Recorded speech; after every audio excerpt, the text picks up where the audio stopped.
Good morning बच्चों। Now आज फिर हम एक नई स्टोरी लेकर यहाँ पर प्रेजेंट हुए हैं।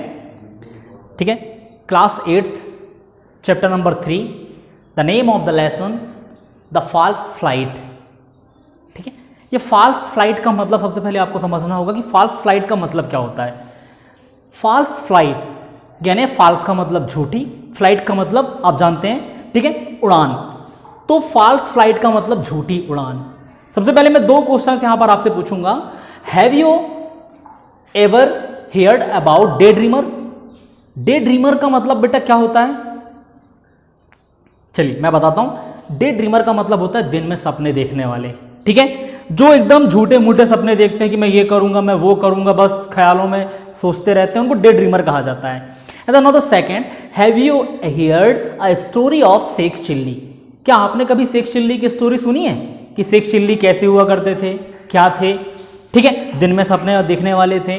तो इन दो पॉइंट से आपको समझ में आ गया होगा कि हम स्टोरी क्या पढ़ने वाले हैं आज। ठीक है, द फॉल्स फ्लाइट। तो मैं आपको स्टोरी रीड करते जाऊंगा, आपको समझाते जाऊंगा कि क्या स्टोरी आपके बुक में, आप अपनी बुक्स में देख सकते हैं। Now Sheikh Chilli and his wife lived in a village. One day Sheikh Chilli said to his wife, when I get some money I will buy a cow. उन्होंने बोला अपनी वाइफ से, एक गांव में रहते थे शेख चिल्ली एंड उसकी वाइफ जो थे वो एक गांव में रहते थे, और उसने अपनी वाइफ से बोला कि एक दिन मैं मेरे पास बहुत सारा पैसा होगा, I get some money I will buy a cow, कि मेरे पास जब कुछ पैसे होंगे तो मैं एक गाय खरीदूंगा। His wife replied, then I will milk the cow, we will need lots of clay pot. तो उन्होंने बोला कि गाय के साथ साथ गाय जब दूध देगी तो उसके लिए बहुत सारे पॉट्स की जरूरत होगी। ठीक है, पॉट्स यानी मिट्टी के बर्तन जो होते हैं। ठीक है, तो बहुत सारे मिट्टी के बर्तन चाहिए होंगे। शेख चिल्ली बोलता है, yes I will have to go to buy some. बोलता ठीक है, मैं कुछ खरीद के लाता हूं। ठीक है, next day her wife went to market and bought some pots. अगले ही दिन उसकी वाइफ मार्केट गई और बहुत सारे पॉट्स खरीद के ले आई, कुछ पॉट्स खरीद के लेके आई। ठीक है, और देखिए उन्होंने क्या बोला है next. Sheikh Chilli asked her, what did you buy? Sheikh Chilli ने पूछा कि तुम क्या खरीद के लाई हो? तो उनकी वाइफ ने बोला, I bought 5 pots, 1 for milk, 1 for buttermilk, 1 for butter and 1 for ghee. What is the 5th one for? Sheikh Chilli ने पूछा। उन्होंने 4 पॉट्स के यूजेस बताए कि एक मिल्क के लिए है, एक बटर मिल्क के लिए है, बटर मिल्क को मट्ठा कहा जाता है, 1 बटर के लिए है और एक घी के लिए है। तो शेख चिल्ली ने बोला कि what is the 5th one for, कि 5वां किसके लिए है? तो उन्होंने रिप्लाई किया, that is for carrying some milk to my mother, said his wife. उसकी वाइफ ने बोला कि 5वां पॉट मैं मेरी माँ के लिए दूध रखने के लिए लिया है, माँ को दूध दूंगी। ठीक है, व्हाट? गुस्से में बोला Sheikh Chilli, what carry milk to your mother? How long have you been doing that? Have you got my permission? Shouted Sheikh Chilli. उन्होंने बोला कि इसके लिए तुमने मेरी परमिशन ली, तुम अपनी माँ को दूध दोगी। ठीक है, तो तुमने क्या मुझसे परमिशन ली इसके लिए? शेख चिल्ली गुस्सा होते हुए बोला। हिज वाइफ रिटॉर्टेड, उसकी वाइफ ने भी गुस्से में जवाब दिया, there is no need for your permission. Sheikh Chilli's face turn red and he grabbed the pot one by one and smashed them all against the wall. ठीक है, शेख चिल्ली गुस्से में आया। ठीक है, और उसने क्या किया, एक के बाद एक सारे पॉट को ग्रैब कर दिया, स्मैश कर दिया। ग्रैब करके यानी ग्रैब का मतलब हाथों से उठाना और स्मैश का मतलब वॉल पर फेंक दिया उसने। ठीक है, स्मैश कर दिया, तोड़ दिया उनको। ठीक, now the smash them all against the wall. The wife retorted, I am the one who takes care of the cow and milk it. I will do what I wish with extra milk. उन्होंने बोला कि मैं भी गायों की देखभाल करूंगी, तो क्या मुझे हक नहीं कि मैं एक्स्ट्रा मिल्क का क्या करूं? ठीक है, Now I will do what I wish with extra milk. You fool!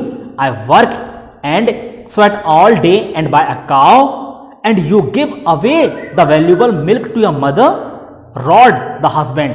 उसके हस्बैंड ने गुस्सा होते हुए बोला कि भाई मैं इतनी मेहनत करूंगा, गाय खरीदूंगा, ठीक है, दिन भर पसीना बहाऊंगा, गाय की सेवा करूंगा, और तुम मिल्क को अपनी माँ को दोगी?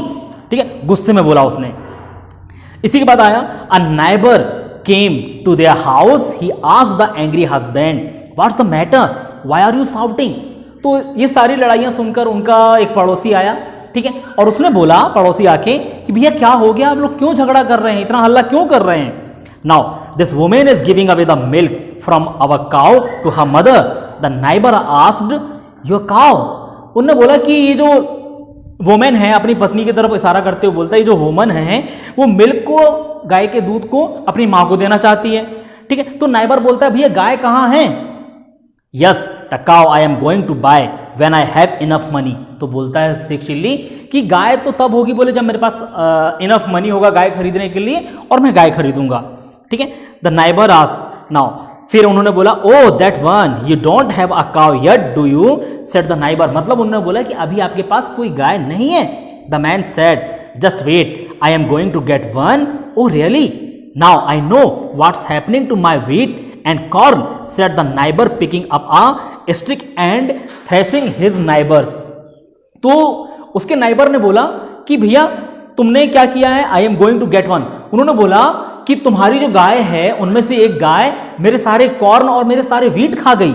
ठीक है, और उस नाइबर ने क्या किया, एक स्टिक उठाया और थ्रेशिंग करने लगा, मारने लगा शेख चिल्ली को। Stop stop why are you beating me? उन्होंने बोला कि स्टॉप, रोको भैया, क्यों मुझे मार रहे हो? Now your cow it's been eating all the wheat and corn in my courtyard and you are letting it. तो उन्होंने बोला कि तुम्हारी जो गाय थी उन्होंने मेरा कोर्टयार्ड का सारा कॉर्न, सारा व्हीट खा गई। ठीक है, what wheat what corn, I am going to show, I have been planning it for month and your cow has been eating all the wheat and corn. तो उसके नाइबर ने बोला कि अभी मैंने बोया नहीं है, मैं बोने वाला हूं उस सीड्स को जो काफी टाइम से मैं प्लान कर रहा हूं, लेकिन तुम्हारी गायों ने उसे खा लिया। ठीक है, Sheikh Chilli and his wife suddenly realise the truth and they had a heartily laughed. तो शेख चिल्ली और उसकी वाइफ को समझ में आ गया कि हम लोग मुफ्त में झगड़ा कर रहे हैं। ठीक है, और उनका नाइबर जो था वो थोड़ा समझदार था, तो उन्होंने समझाया कि भैया कि day dreamer is not a good thing for everyone, so आप कभी दिन में सपने मत देखें। तो ये आपका चैप्टर 3 कंप्लीट हो गया, जिसको मैंने समझा दिया। ठीक है, थैंक यू।